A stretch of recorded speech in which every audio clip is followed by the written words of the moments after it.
নমস্কাৰ বন্ধুসকল, আজি আকৌ এটা ভিডিঅ' বনাবলৈ সাজু হৈছোঁ ডাংবডি খেতিৰ বিষয়ে। এইটো খেতি কেনেকৈ কৰিব পৰা যায় আৰু কোনটো মাহত কৰিলে বেছি ভাল তাৰ বিষয়ে আলোচনা কৰিম।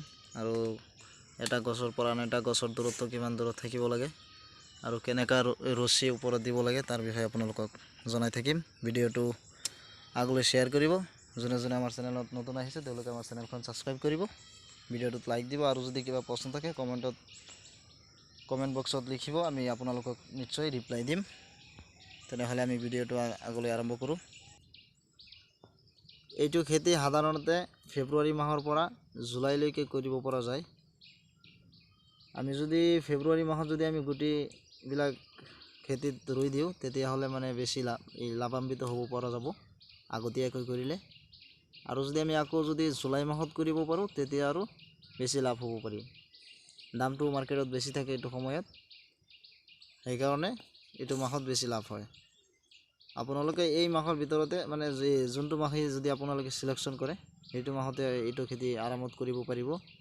আমি এইটো লগাইছোঁ ধৰি লওক মে' মাহত লগাইছোঁ। আজি 19 জুন হৈছে, মে' মাহৰ লাষ্টত আমি লগাইছিলোঁ। আজি মিনিমাম একমাহ হোৱা নাই, 20-22 দিন হৈছে চাগে। আৰু গছত মানে ফুল আহি যাব, এইটো সপ্তাহতে ফুল আহিব। ফুলৰ বৰটো আহি আছে আৰু এইটো 45 দিনৰ ভিতৰত আমি খেতিৰ পৰা মানে ফলটো সংগ্ৰহ কৰিব পাৰি। এইটো ইষ্ট ৱেষ্টৰ যোনটো আছে গ্ৰীণ মেৰি, সেইটো ভেৰাইটি হয়। এটা গুটিৰ পৰা আন এটা গুটি দিছিলোঁ আমি 1.5 ফিট, অৰ্থাৎ 18 ইঞ্চি।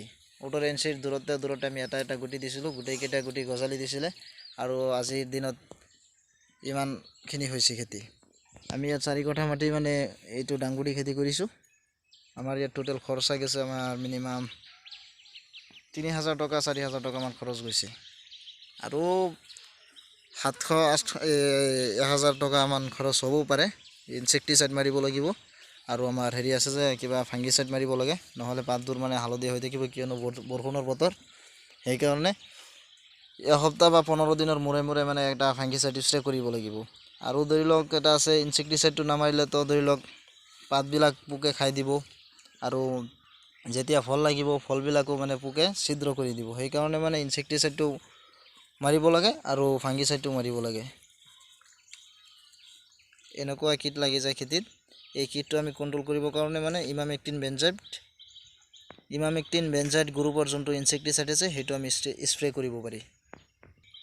আৰু ফাংগিচাইড যেনে আছে বেবিষ্টেন আছে বা বেলেগ মেনকোজেব বা কাৰ্বনাজিম, এইটো দুটা যোনটো কম্বিনেশ্যনত আহে সেইটো আমি স্প্ৰে কৰিলে মানে ধুনীয়া ৰিজাল্ট পাব পাৰি। ওপৰত ৰছী দিছোঁ, ডাবল ৰছী লগাইছোঁ ইয়াত প্লাষ্টিকৰ, যাতে ৰছীটো যাতে ছিঙি নাযায়।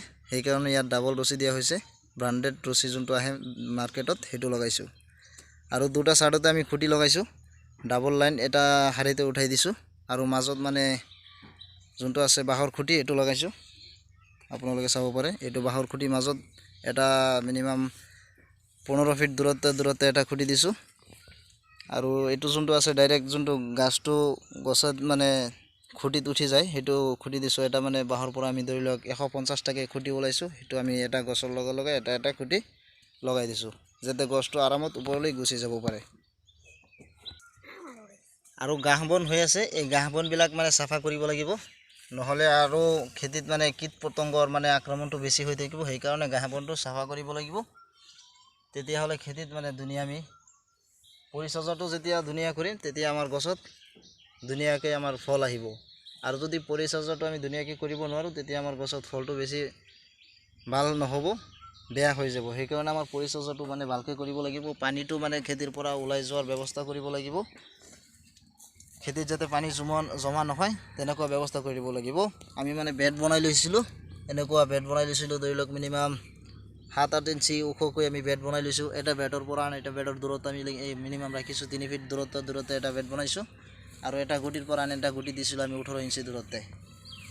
আজিৰ ভিডিঅ'টো ইমানেই। আপোনালোকৰ যদি ভিডিঅ'টো চাই ভাল লাগে ভিডিঅ'টো শ্বেয়াৰ কৰিব আৰু আগলৈ আমি ভিডিঅ' বনাই থাকিম, কেনেকুৱা খেতিৰ পৰা আমি ইল্ড ওলাব পাৰোঁ বা কেনেকুৱা প্ৰডাকশ্যন আহে আপোনালোকক নিশ্চয় দেখাম।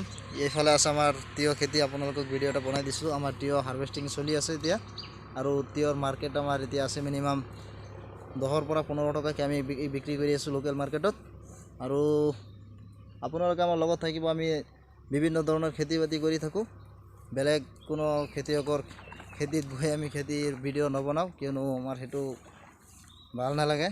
মই নিজৰ খেতি মই নিজে যেনেকৈ কৰোঁ তেনেকুৱাকৈ আপোনালোকক জনাই আছোঁ। আমি এইটো দাংবডি খেতিত আমি বিশেষ সাৰ ৰাসায়নিক সাৰটো দিয়া নাই, অকল জৈৱিক যোনটো গোবৰ সাৰ আছে, পচন গোবৰ, সেইটোৱে আমি দিছিলোঁ।